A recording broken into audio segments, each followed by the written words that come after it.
So hello guys, good day. Nandito naman ulit tayo sa ating panibagong vlog. Mayroon tayong hinatid sa atin, Epson L3110. Problem niya, error lights dyan. So ating i-debug yung lights na yan ay ang sabi dito ay waste ink pad. Ayan, confirm natin sa computer.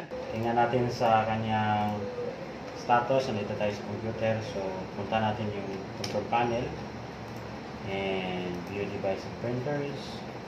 And then, tingnan natin yung Epson L3110. Punta kayo right click, punta kayo sa printing preferences.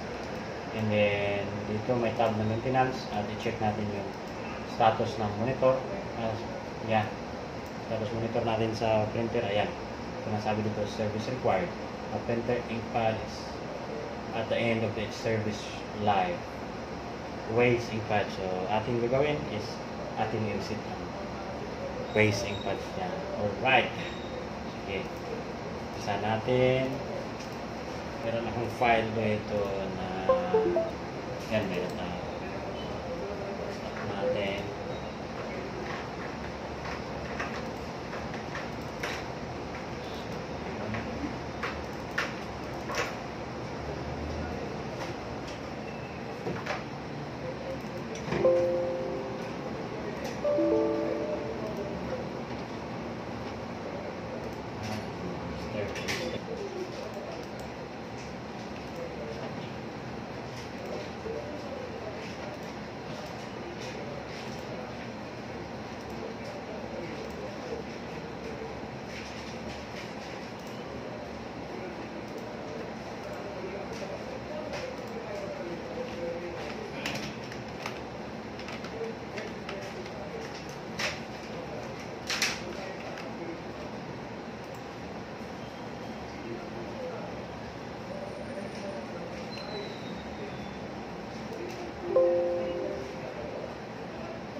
Ayan.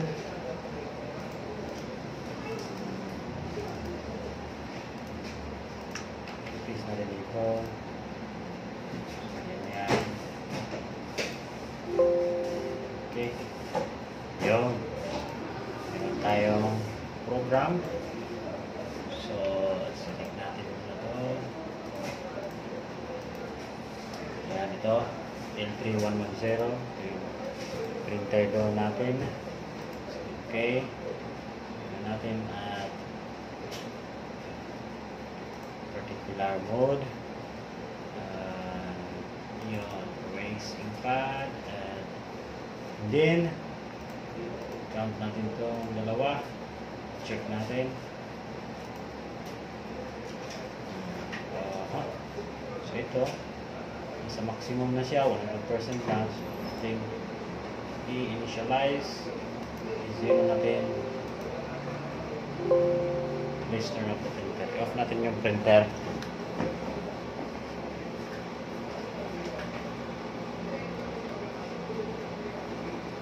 Ayun, na-off na natin yung printer. Okay.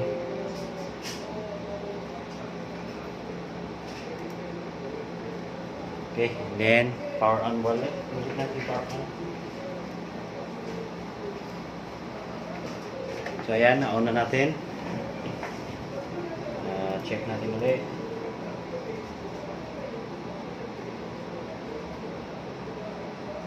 Check natin.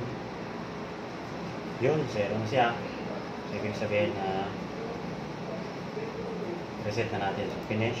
And then okay. Finish tapos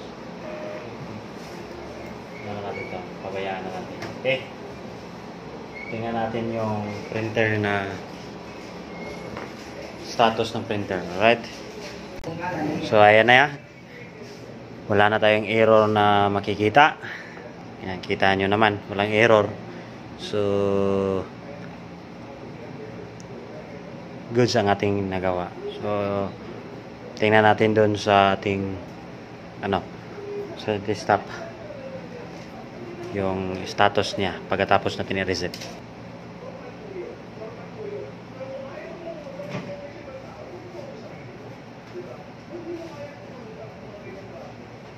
So yan, mag-send tayo ng nozzle check.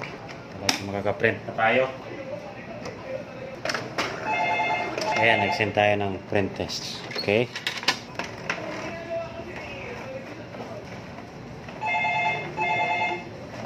Hello. Yes. Basta ka na. Sunda ang kuwan. Sunda ang manual. Yung manual din. Ano an? Ganyan. Manara pa. So yan guys. Napakapag-print na tayo ng nozzle check. So, ayun. Ito na yung result. Na-eliminate natin yung error. Daling-dali lang. Alright. Salamat sa pag-subscribe, pag-tune up sa aking channel. Kung na yung nagustuhan, please subscribe. And magpapaalam na ako. Bye-bye.